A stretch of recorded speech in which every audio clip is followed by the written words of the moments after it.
Hello everyone, doctor Priyadarshi classes में आप सभी का स्वागत है। आज है 13 जुलाई 2026 और 13 जुलाई 2026 से हम लोग सारे करंट अफेयर्स को डिस्कस करेंगे। तो चलिए आज की क्लास को स्टार्ट करते हैं। आज का फर्स्ट क्वेश्चन है, मानव वन्यजीव संघर्ष ह्यूमन वाइल्ड लाइफ कॉन्फ्लिक्ट पर सेंटर ऑफ एक्सेलेंस कहाँ स्थापित किया गया है? Option A Dehradun Uttarakhand, option B Coimbatore Tamil Nadu, option B Bhopal Madhya Pradesh, option B Guwahati Assam. इसका राइट आंसर है ऑप्शन बी कोयम्बटूर तमिलनाडु। जुलाई 2026 में केंद्रीय पर्यावरण वन एवं जलवायु परिवर्तन मंत्री भूपेंद्र यादव ने तमिलनाडु के कोयम्बटूर स्थित wild life institute of India Salim Ali centre for ornithology and natural history में मानव वन्यजीव संघर्ष पर सेंटर ऑफ एक्सेलेंस का उद्घाटन किया है। इसका उद्देश्य शोध, नीति समर्थन और संघर्ष प्रबंधन के लिए राष्ट्रीय स्तर का केंद्र बनाना। आगे है क्वेश्चन सेकेंड है, QCI और NSIC के बीच MOU का मुख्य उद्देश्य क्या है? ऑप्शन ए बैंकिंग सुधार, ऑप्शन बी MSME की गुणवत्ता और बाजार पहुंच बढ़ाना, ऑप्शन सी कृषि उत्पादन बढ़ाना, ऑप्शन डी रक्षा उत्पादन बढ़ाना। इसका राइट आंसर है ऑप्शन बी MSME की गुणवत्ता और बाजार पहुंच बढ़ाना। आगे हम लोग देखते हैं इसका, क्वालिटी काउंसिल ऑफ इंडिया और नेशनल स्मॉल इंडस्ट्रीज कॉरपोरेशन ने MSME क्षेत्र में गुणवत्ता मानकों, प्रतिस्पर्धा और बाजार पहुंच को मजबूत करने के लिए MOU पर हस्ताक्षर किया। इसमें ZED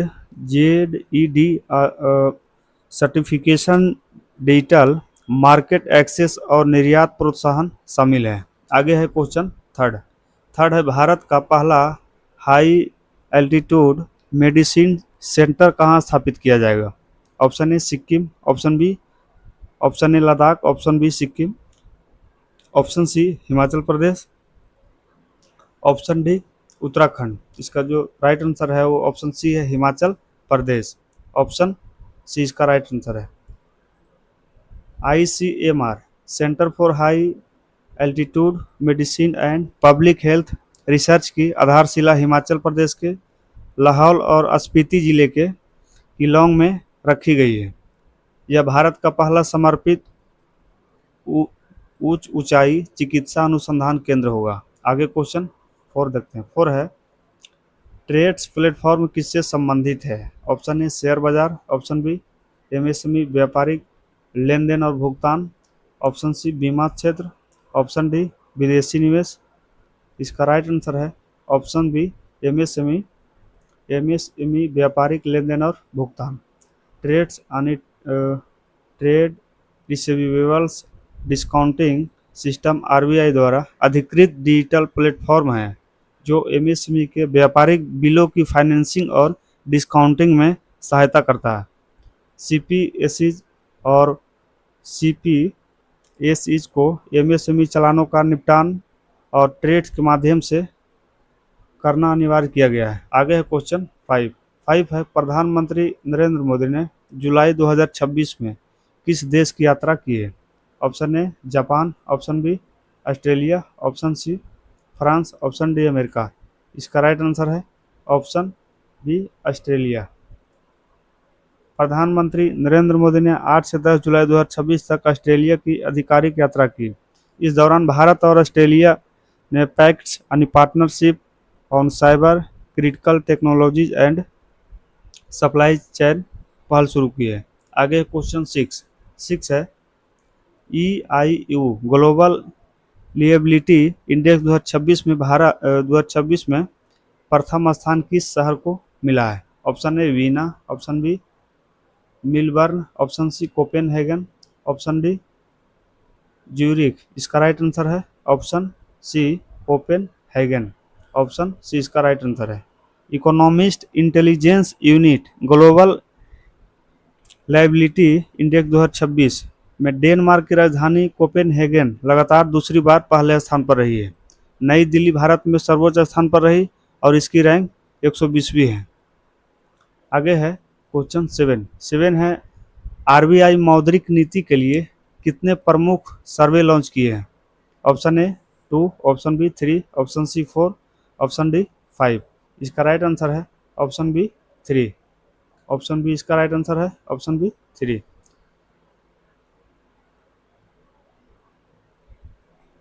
आरबीआई ने 3 सर्वे शुरू किए हैं।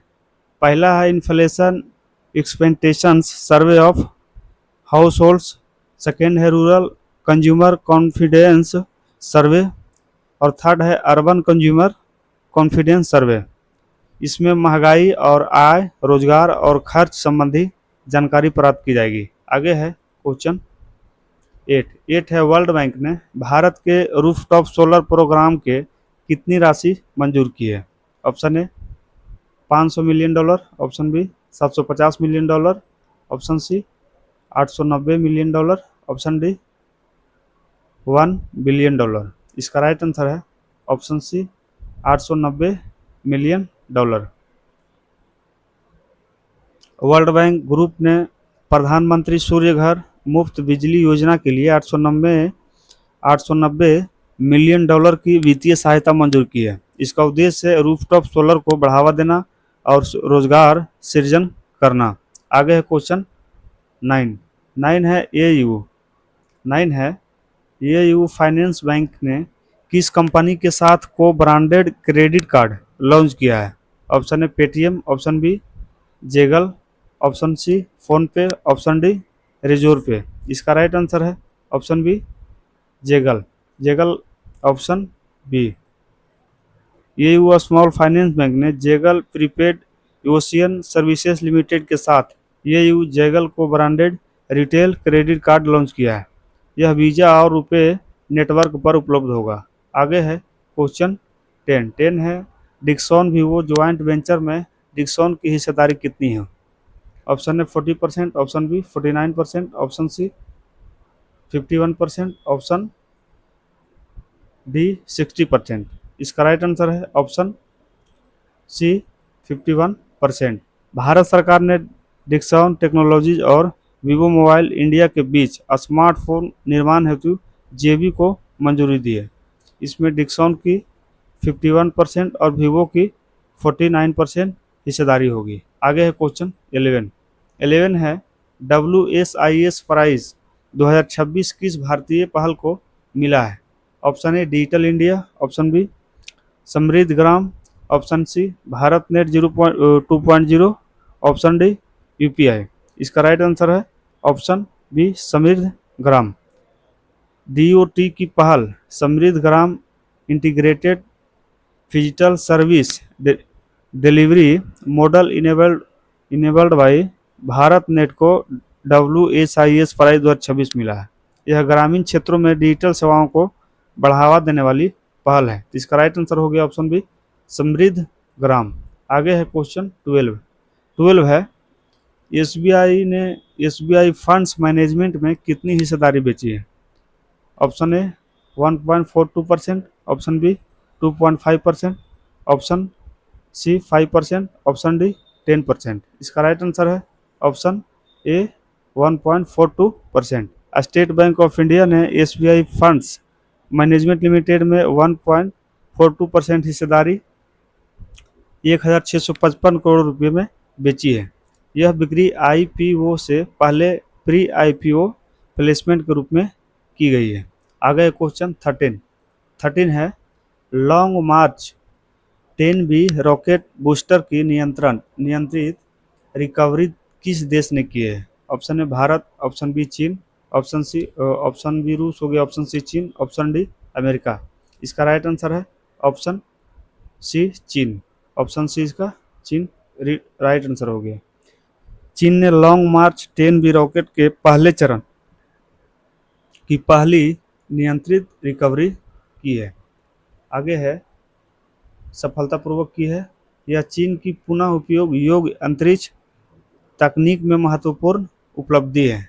आगे है क्वेश्चन 14। 14 है ICC हॉल ऑफ फेम में शामिल होने वाले 12वें भारतीय कौन है? Option A Sachin Tendulkar, option B Virat Kohli, option C Sourav Ganguly, option D Rahul Dravid. इसका राइट आंसर है option C Sourav Ganguly. Option B इसका राइट आंसर है।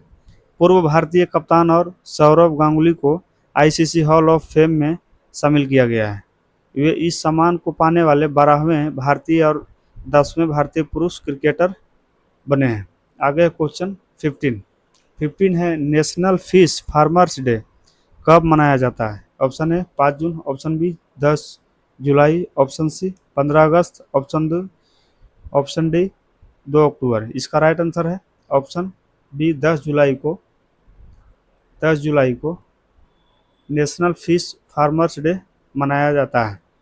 भारत में नेशनल फिश फार्मर्स डे हर वर्ष 10 जुलाई को मनाया जाता है।